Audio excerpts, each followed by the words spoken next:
I was debating with myself for a little while on whether this should be in humble beginnings or edgy teen phase. This game definitely has a lot more edge than the previous, but it's still not quite at the level we're gonna see moving forward. But this game is definitely torn between the two eras. This game is an absolute classic, a legendary title of the industry. This is where Call of Duty truly finds its identity. It raised the bar significantly for all shooters and set the standard for the entire genre. Modern FPS games are expected to have what made this game stand out as their groundwork now. It was light years ahead of the competition. This is the first COD game set in modern day. From a market that's been soaked with World War II and other historical shooters, this was a breath of fresh air. The setting allowed for creative liberty when it came to making a narrative. This is the first COD game with a proper story all the way through. It's set in a fictional Russian civil war. Despite being completely fictional, it still maneuvers real-world politics with such aggression. It makes a pretty clear statement on the imbalance of power in the 21st century. The setting also allows for experimentation when it comes to gadgets and weapon customization, something Infinity Ward took full advantage of. The development of this game began right after Call of Duty 2 back in 2005. They were set on making a game set in modern war right from the get-go. The team went above and beyond to make a grounded and real modern war experience. They attended a live fire test with the Marine Corps where they got a good idea of what it's like to stand next to a tank as it fires and the general attitude and emotions of soldiers in modern war. As a matter of fact, real veterans were hired to supervise the game's development. The game would be made on their new engine IW 3.0, which alongside visual enhancement featured a new bullet penetration system. Now the player can shoot through walls and people. The composition of the object that is being shot through is taken into account by the engine when it calculates the bullet's power after going through a wall. On April 27, 2007, Infinity Ward launched a website called Charlie Oscar Delta, which are COD's NATO alphabet initials, where players would complete missions and compete for prizes. The launch trailer was released on the next day, the 28th of April. After some beta testing over the next couple of months, the game was finally released on the 5th of November 2007. The game was met with overwhelmingly positive reviews. It was praised for bringing the entire genre into the next level of intensity and immersion. The campaign will send chills down your spine and you will spend hours upon hours grinding in the addictive multiplayer. All of this made for a very complete package. It did receive some negative criticism though. Its campaign was very short and still incredibly linear. Some reviewers also stated that the overall structure of the campaign was outdated. I want to take a second to talk about the multiplayer, as that's where the game really pushes ahead of the competition. Call of Duty has always had a rich multiplayer experience, but here it's taken to the next level. They introduced a ranking system where players can unlock attachments, cosmetics, and more weapons. They also wanted to throw some spice into each match with the introduction of kill streaks, where a player gets rewarded something like an airstrike after getting a certain amount of kills. The trailer is composed in the same way as their previous games. You see some footage from the game with a speech in the background, but it does turn up the edge a bit. We see flashes of Al-Assad, one of the characters, executing Yasser al-Fulani, the president of Saudi Arabia in this universe. It also shows flashes of a nuclear explosion. This must have been quite the sight back in 2007. No modern shooters like this game existed at the time. Not only that, but it shows a nuke, something mankind has spent the latter half of the previous century fearing. In 2007, the war on terror and Western intervention in the Middle East was still at its peak. Like in the previous games, there is an intro video when you boot up the game. Here it's different from the trailer for the first time, so I wanted to bring it up. It's pretty much built in the same way that the trailer is, in-game dialogue and narration over scenes from the single player. Here we see the nuke in its entirety and various clips from missions. Instead of 3 campaigns, we get 3 acts here. We play mostly as the same character through all of them though, John Soap McTavish. He is a newcomer to the British SAS, where you do special missions in Russia. In the first act, we also play as Sergeant Paul Jackson from the Marine Corps, where we take part in the search for Al-Assad. With a sheet of plywood. I want you to shoot the targets through the wood. Good. Bullet. This is just a tutorial mission. You do nothing other than learn to shoot and to move. This is where McTavish is introduced to Price's team after selection. You run this timed course where you can try and beat Gas's time. He holds the company record at 19 seconds.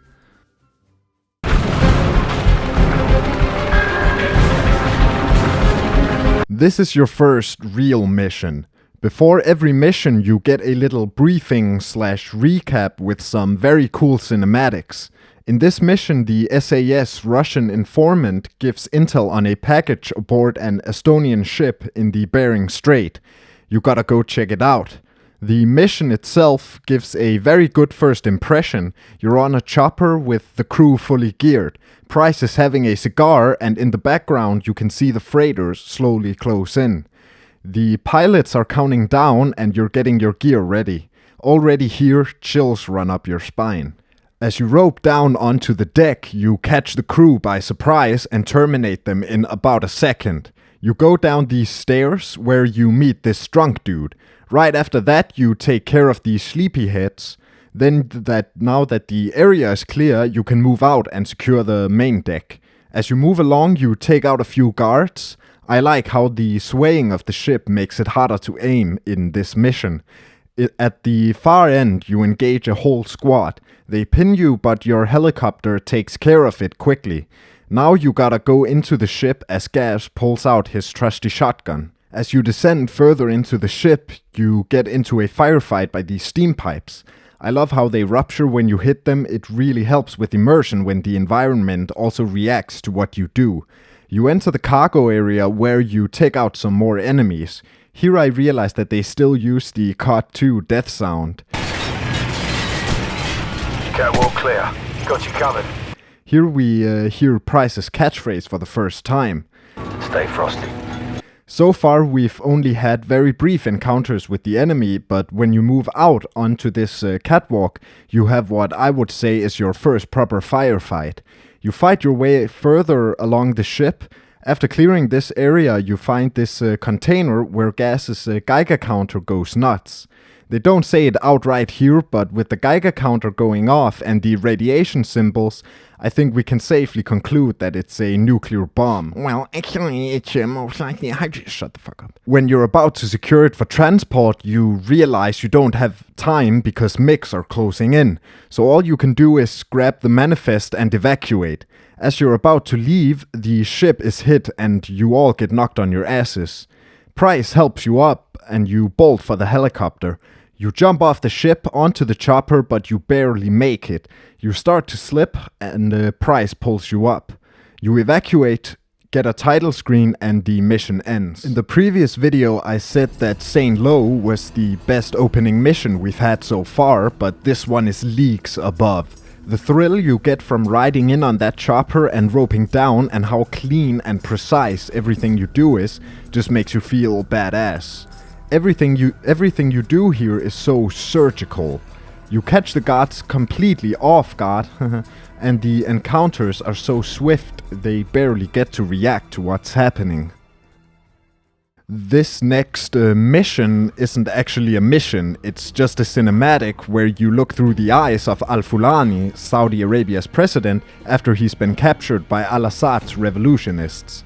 You get put in this car where you watch the horrors unfold around you as the credits show. You can hear Al-Assad hyping up his supporters in the background. Al-Fulani is then brought to a pole where he gets executed on live TV. Take out the machine gunners in the window so Kamarov's men can storm the building. In the intro, we hear that the Americans are planning to take out al-Assad, but you have some other pressing business to take care of. Nikolai, the SAS's informant among the ultranationalists in Russia, has been compromised and captured. You gotta go to the Caucasus Mountains to get him out. As the mission starts and you approach your first objective, you get some insight into the two sides in the Russian Civil War. The ultranationalists are hostile and the loyalists are friendly to us. The beginning of this mission plays out the same as the previous. You stealthily sneak into position and take out the guards. When you get to this shed, you have to plant a claymore in front of the door. I somehow managed to screw this up completely. I pressed the wrong button and flashbanged myself. Then a firefight broke out, but we took them out and I didn't die, so all in all is success. You get to this field where you meet Sergeant Kamarov. He is a loyalist who has been riding with Price's crew in the past. If you can help him take out some BM-21 rocket artillery pieces, he'll show you to Nikolai. To start off, you have to give sniper support to Kamarov's men as they storm the artillery. Helicopters show up and Kamarov wants you to go take out the soldiers it carries, but Price is getting increasingly impatient and wants to get to Nikolai as fast as possible. Gas even suggests to just beat it out of him. After that, you have to snipe some more. Kamarov leads you to this power station where he asks for more sniper support, but Gas has reached his breaking point and proceeds to pin him to the barrier and gets Nikolai's location out of him. You rappel down the cliff and enter the fight. It's a pretty cool sequence. You fight through this town that is incredibly well designed and the fight itself is intense. You arrive at the house that contains Nikolai. Gas cuts the power, you put on some night vision goggles, and then you just move through the house, taking out everyone in your way. There's no fight, the inhabitants are just confused and trying to navigate the dark. Price even says, These night vision goggles make it too easy. You find Nikolai in this room, and now you gotta head to the landing zone for evac. On your way out, Nikolai says that the Americans are making a mistake by going after al-Assad. The mission ends. This was a good mission. Some would even say it's the first real mission. It's long and you do quite a bit. The sniping was fun and the battles were intense. But the moment that stood out to me the most was the house clearing where you find Nikolai. You feel weirdly dirty while doing it because the enemies in the house can't see, so they don't really stand a chance against you. It was a well done sequence and I think it gets across what it wants to get across. With modern tech, a soldier can bypass certain environmental setbacks, giving them an advantage that the enemy might not have.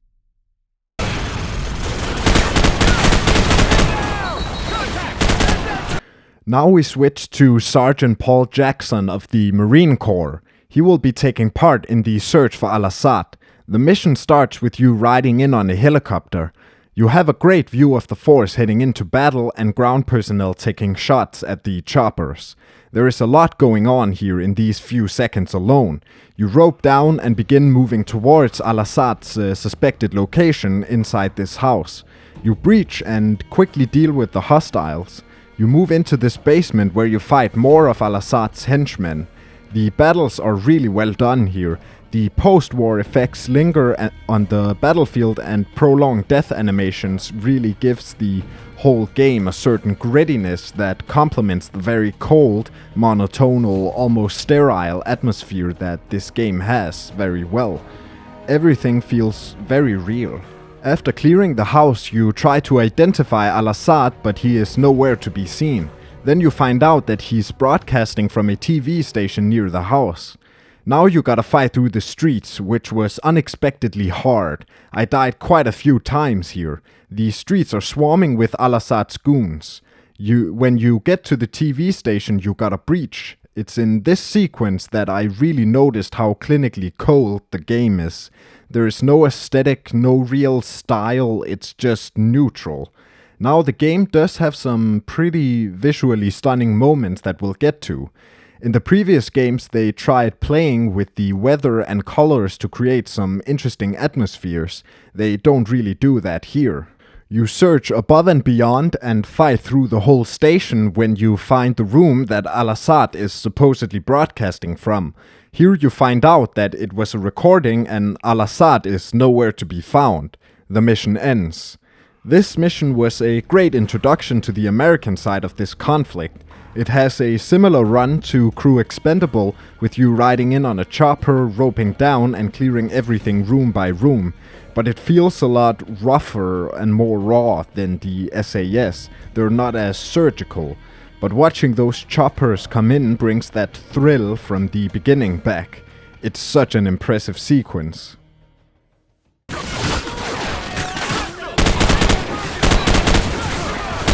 In the intro to this mission, a news broadcast plays about the war. It describes how the fighting quickly escalated as the Americans entered the city.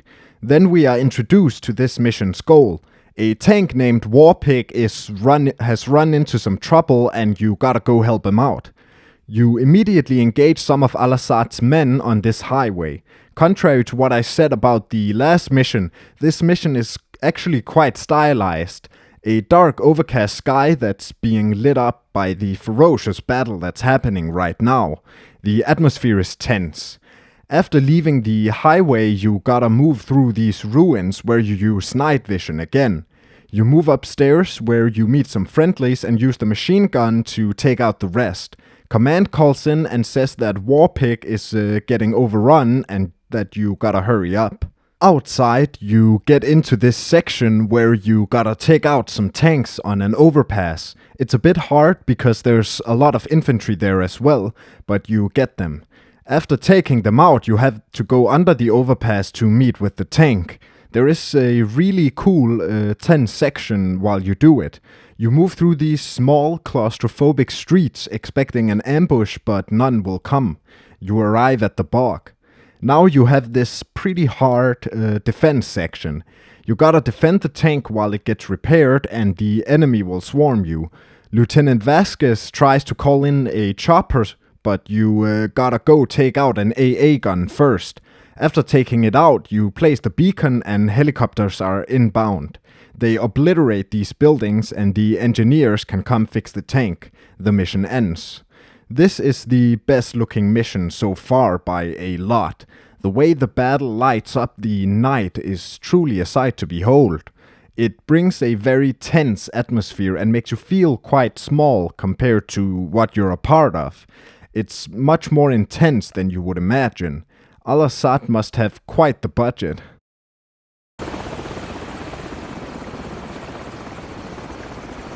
Alright.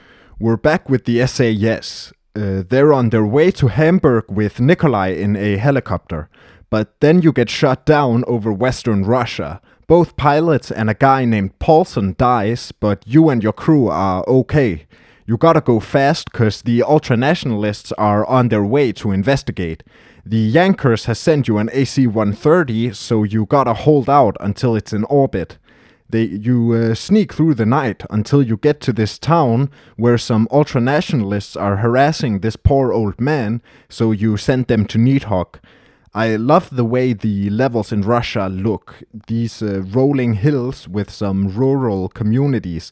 It feels very homey in a weird way. As you get to the end of this field, a chopper shows up.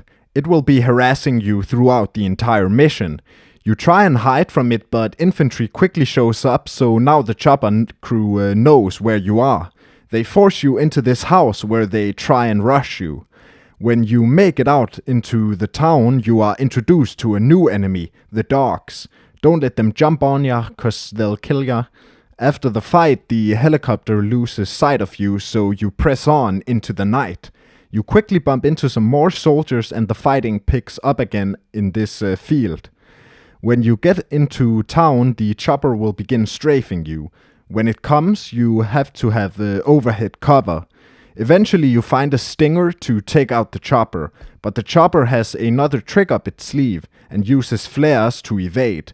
Eventually, you get it. After that, the AC-130 finally arrives. You bump into this convoy and ask the plane to take them out, and huge shells come out of the sky and takes out the entire convoy in seconds, as if God himself decided to smite them. After that, the mission is over. I really want to point out the atmosphere of this level. It's almost haunting. The silent night in the middle of nowhere rural Russia. The world around you seems so indifferent to what you're doing and what's going on. Clear to engage enemy personnel. Kaboom. This mission is very famous in the gaming community. It's the AC-130 mission. In it, you cover Price's gang from above. The only way to fail this mission is through friendly fire or civilian casualties. This is such a cool mission. All you do is just click on enemy/vehicle and watch them go boom. But at the same time, I felt a little dirty while playing it, like I did clearing the house in Blackout. Because what are these ultra-nationalists gonna do against the fucking AC-130? They have no chance of fighting back. Eventually, Price and his boys evacuate and the mission ends.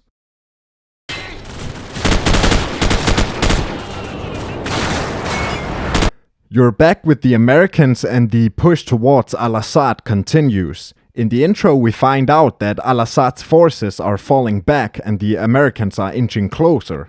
In this mission you're escorting Warpig from the bog to its objective. The mission starts very explosively. You're in another intense firefight.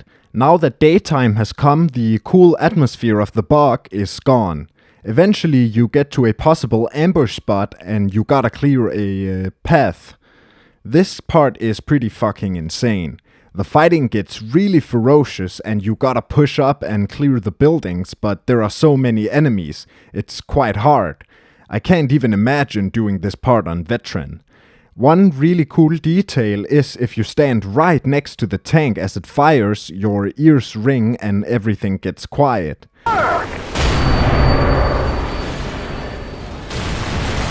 But yeah, for the majority of the mission, all you do is clear a path for the tank. But towards the end of the mission, you get this really cool part where Warpig shoots this T-72 through a house. After that, you go to the LZ for extraction, and Vasquez says that they have a lead on Al-Assad, so they can move in to capture him now. After that, the mission is over. This mission was intense. It's the one I struggled most with while playing the game. It had some pretty cool cinematic moments like the tank shooting through the house. Outlaw 2-5, infantry is making a run for it. We are clear to land, over. In the intro to this mission, it's revealed that Al-Assad might be in possession of a nuclear warhead, the same one we saw in Crew Expendable. Now you gotta go in and end the war. The mission opens with you riding in with the choppers. First you fly around the city where you gotta defend the helicopter from AA guns, vehicles and RPGs. You also get some pretty impressive scenes of the American forces moving up. You land and disembark to save some soldiers that are pinned down in the town. When you get to them, you have another super hard segment that I struggled with quite a bit. You have to cross this little court thing while taking a lot of fire from the buildings around it.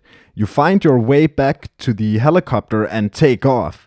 It's here that you first hear from the people investigating the nuclear device. Throughout the mission you get updated on the search and in the background. Everyone now has to evacuate until they can declare it safe, but one of your buddies gets shot out of the sky. You go down there to rescue her, but command says that you won't be at a safe distance if the nuke goes off. You land and hurry out to get her. Right after taking off again, it's confirmed that it is a nuclear bomb. The NEST team is trying to disarm it, but then you get the second most infamous moment in Call of Duty history. The nuke goes off. You see a bright flash and a huge explosion that tears you and the others out of the sky. After that you get this cinematic in the style of the mission intros, where you hear various news broadcasts about the explosion. You see a list of people that were killed, and Sergeant Jackson is among them. But soon after that, you wake up as Jackson again in the helicopter wreck. You crawl out and look at the devastation that the bomb has caused with your own eyes. Smoke and dust fill the air, and everything has this red tinge to it. Everything is destroyed and bodies lie in the street. Other than the wind and a broken radio, it's dead silent.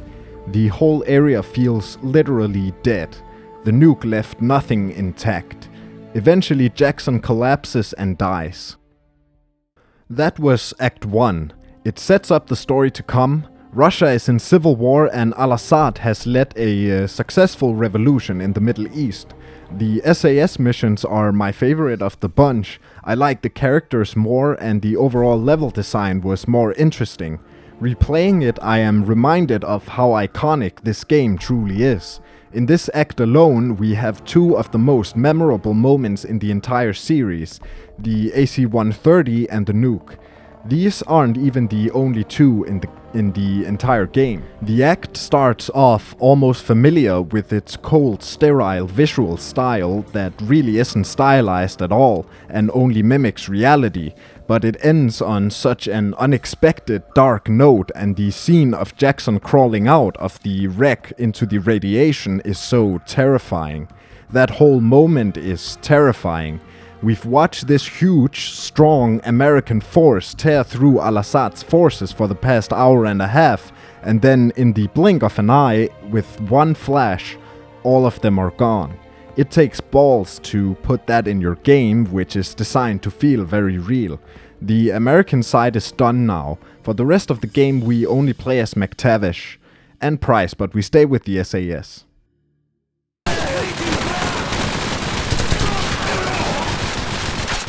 In this mission, Nikolai says that there is no way that al-Assad blew himself up. He points the gang towards al-Assad's safe house in Azerbaijan.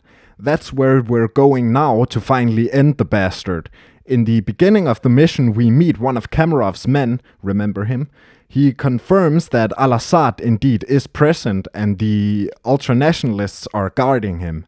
As you approach, you have this pretty disturbing moment where you can hear the ultranationalists butchering the villagers by al-Assad's current location. The fighting picks up the instant you step near the village, but you have an extra ace up your sleeve. You can call in a helicopter to take out enemy hardpoints in the village. That's basically what you're doing for the majority of the mission. After the chopper pounds the buildings, you have to clear them and look for the bastard. Like I said, this is what you do throughout the majority of this mission. But finally, after getting shot at from everywhere, stormed by dogs and had to fight an armored vehicle, you find the fucker inside this barn. Price quickly dispatches his henchmen and begins pounding the ever-living fuck out of him.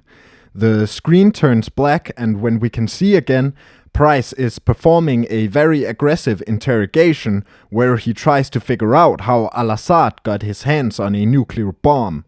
His phone rings, and when Price answers, he hears the voice of an old flame.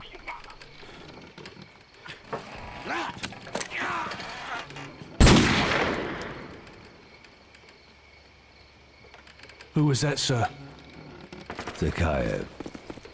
Imran Zakayev. This mission is pretty standard. It doesn't really set itself apart from the others, but it plays a huge role when it comes to the plot of the game. So you're quite intrigued despite the mission not doing anything that interesting. That's basically the strength of being able to write a good narrative. You don't have to do anything over the top or groundbreaking gameplay-wise if you have a good story that keeps the player interested.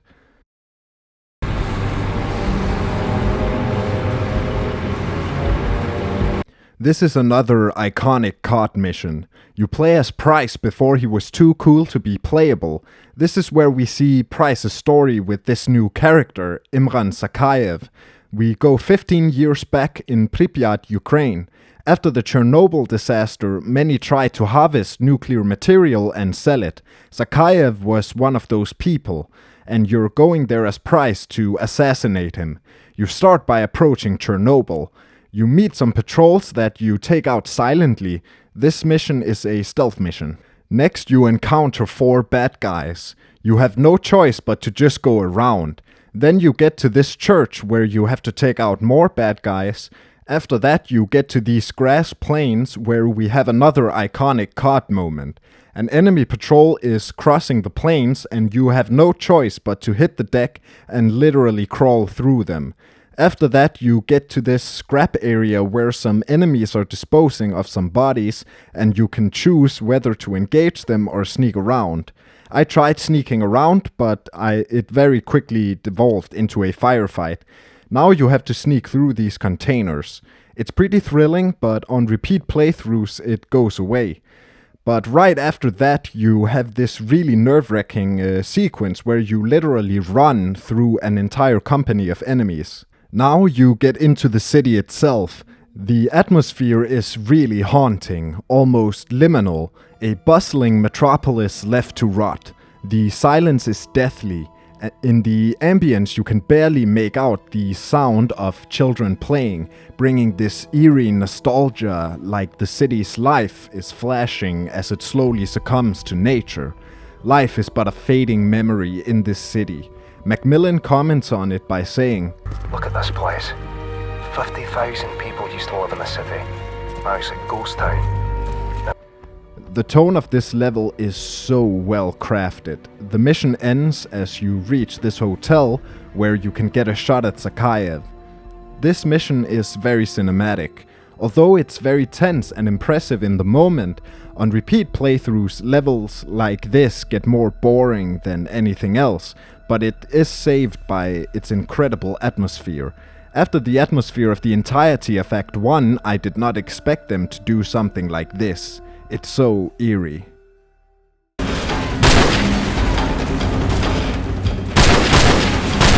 Price and Macmillan waits in the hotel for almost 3 days until Zakhaev finally shows.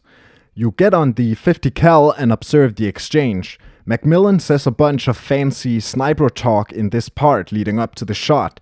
It doesn't matter, this whole part is scripted. As long as the crosshair is on or near Zakhaev, it ends the same. You blow off his arm. Macmillan says that the blood loss will take care of the rest, so you evacuate. Now the chase is on. A timer appears and you gotta get to the extraction point before it runs out. Many enemies will try and prevent you from reaching the point, and it's a pretty hard mission. The difficulty spikes quite a bit after you take down this helicopter and Macmillan is wounded. Now you have to carry him and then put him down when enemies show up. He does shoot at the enemies as well. When you reach the extraction point, you have to defend it for a while as you get swarmed. Eventually the helicopter shows and you get out of there. This mission doesn't really further the plot. You shoot Zakhaev, but that could have been done in the previous. I think they did this for 2 reasons. To show how much patience snipers need to have and to use the evacuation to provide some interesting gameplay, having to carry Macmillan and defending the extraction point.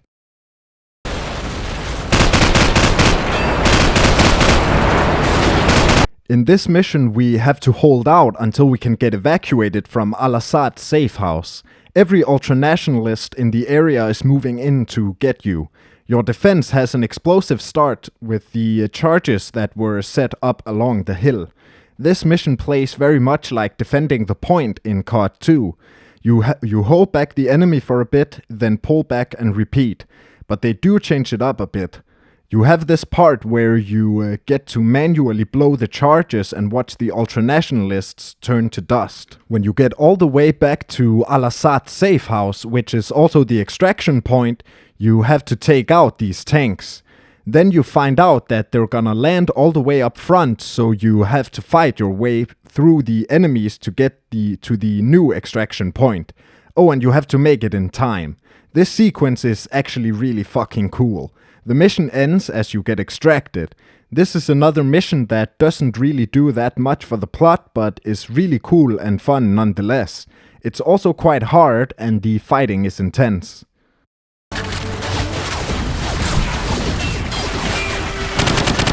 This mission is a joint operation between the SAS and the Marines. In it, you have to find out where Zakayev is by capturing his son, Default Slav. You start by approaching this heavily guarded town. After shooting these guards, a firefight ensues. Now you meet Kamarov again. You switch to their uniforms and wait for this convoy to arrive. When it shows, Zakayev's son is in one of the vehicles. You need him alive, so when Price gives the order to open fire, you can't shoot him. Your tower collapses, and as you hit the ground, you can only watch as Default Slav runs away from the fighting. You begin to chase him. Along the way, dogs and hostiles will try and kill you. When you make it to this rooftop, you've got him cornered. As you're about to restrain him with no other way out, Default Slav blows his brains out. There goes your only way to Zakayev, but Price remains confident that he will show up since he knows his nature. One thing I started noticing here is how cold everyone is about their jobs. They seem to only care about reaching their objectives and don't really think about what they're doing to get there. Now, they are in a very dark and violent line of work, so it's probably a defense mechanism. The Americans were the only ones to show emotions in the field. Price hearing from Zakayev after 15 years of thinking he killed him is the only time we really see Price express any kind of emotion while in the field. Plot-wise, it turns out Al-Assad was merely a pawn, and ultranationalist Imran Zakayev seems to be the main figure behind the escalation of world tension. The missions in Pripyat were incredible. They were very tonally driven, which was executed exceptionally well. They were haunting.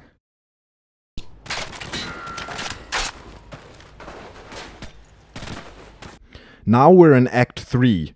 In the intro to this mission, Zakayev has a monologue. We get a glimpse of his motives. He hates the Western world and believes that the Russian government's westernization efforts are to blame for all Russia's problems. In this mission, we have to take a launch facility that is about to launch some spicy atoms at the US. You drop down into the Altai Mountains. You quickly notice that Griggs, the American, is missing. You get an emergency signal from him and leave to go save him. You encounter a vehicle and quickly dispatch the inhabitants. You find more patrols as you push forward. You quickly take them out as well. You sweep this house in hopes of finding Griggs. You don't find him in here, so you move on to the next house. The sun is coming up. As you enter the next house, you can hear Griggs upstairs. He is very confident in the SAS. How many others are there? Looks like this is the place. 6, 7, 8. Who is your Get ready to breach. It's gonna get real busy around here, so if I was you, I'd get my ass out of here. You breach the room and save Griggs. Now you move on towards the launch site. First, you gotta cut the power by knocking down a section of the power line. Now you gotta go find another squad. You gotta go investigate this camp first. If you couldn't tell from the choppers flying in and the amount of weapons lying around, you're in for a very intense firefight. You engage the ultranationalists almost immediately. Yeah, it's quite rough, but I actually didn't struggle with this part. You do, however, face off against many bad guys and RPG people, so you need the ammo. You press on into this tank storage area where you have another fierce fight. After that, an entire convoy rolls up on you. After fighting through that, you meet the American snipers. Right as Price and the sniper is coordinating an assault plan, missiles are launched from the facility. Now you gotta get to the controls and upload the abort codes. The mission ends. This was another tough mission. It sets the stakes for the upcoming climax of the game. You gotta disable those missiles before they hit their targets. This is number Team 2. The stakes are further hammered home with this mission's intro. It estimates that if those missiles hit, 41 million people will pass. You immediately storm the site. The ultranationalists are putting up a fierce resistance. You take on swarming infantry and tanks. After that, you enter the facility itself. That's it for this mission. It was pretty damn intense, but there's not really a lot to say about it other than that.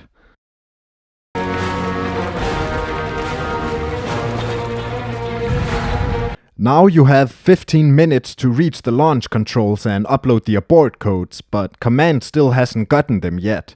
You move through this vent where you can hear the sounds of the other squad approaching their objective. They finally give you the abort codes and you have 11 minutes to get there.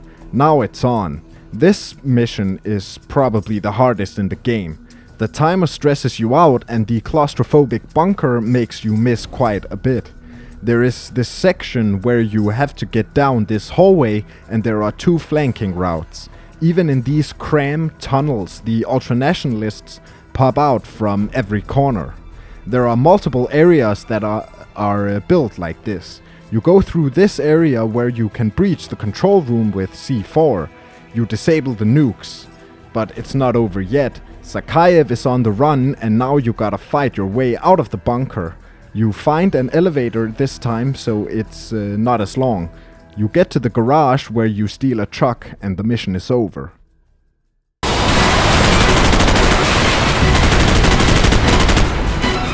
Now you're heading to extraction and Zakhaev's men are hot on your tail. This is this game's chase sequence. I think it's quite funny that of all the things in the first COD game, this is what survived the longest. You shoot at the chasing vehicles with RPGs, but then a helicopter shows up. You have some pretty insane crashes throughout this sequence. You have an RPG as well that you can use on the chopper, but it's incredibly hard to hit. Just as you think it's leaving, it destroys this bridge ahead of you and you crash. You get off the really bad part of the bridge and begin holding back the enemy. You do pretty well until this helicopter takes a shot at you. You get incapacitated and Griggs tries to help you to safety but gets hit. Price is wounded pretty badly. As you look ahead, you see Zakhaev approach. He executes gas and begins moving towards you. Now you're probably thinking, how are they gonna get out of this? Well, with the power of Hollywood, loyalists, the friendly Russians, show up just in time to distract Zakhaev long enough for Price to slide you his gun and for you to send him and his henchmen to the roots of Yggdrasil. Then you watch as Kamarov's men all assemble on the bridge. As they begin pulling you out, you look over to see someone perform CPR on Price. The screen fades to white and you hear a news broadcast of how the ultranationalists tried to cover it up by saying it was a missile test. The mission ends and so does the game. However, you get this mission at the end of the credits called Mile High Club. In it, you save this hostage on a plane mid-flight. It doesn't really have plot relevance, but is quite fun nonetheless. This Call of Duty defines the whole genre moving forward. The modern setting allows for some really interesting level gimmicks, which this game has quite a bit of. The tech provides some very cool breaks from the constant click on bad guy gameplay loop. The gameplay itself remains basically the exact same as it was in the first COD. The main innovations are in the pacing of the levels, the gadgets you use, how the enemy fights you, and the cinematic moments. This game has some really impressive sequences. These are quite exhilarating, but on repeat playthroughs they become a bit stale and even downright boring. The game from here on will be much more in your face with the violence and depiction of the destruction of war. The game's revolutionary design lies mainly in its multiplayer though. The rank system and unlocks provide a pretty addictive grind that you can spend hours upon hours on. This is also the first COD to tell a proper original story. This story provides a pretty interesting perspective on modern war. You are up against forces that believe that westernization has ruined the cultural and national identity of their home countries. The game wants to show us the absolute domination of NATO and the West in the 21st century. It shows us how terrifying it truly is to be able to do nothing against an overwhelming artificial force. Deus ex machina is Latin and means God from the machine, and it is very appropriate to this game. Advanced tech allows our characters to mow down enemy after enemy with them not even having time to react or even be able to fight back. An example where it goes against the player would be the nuke. One single push of a button, one single detonation wipes a whole American army off the face of the earth in the blink of an eye. The AC-130 mission is a more literal way of looking at it. This machine in the sky that's able to strike down anyone on the ground with the push of a button, and there is nothing they can do against it.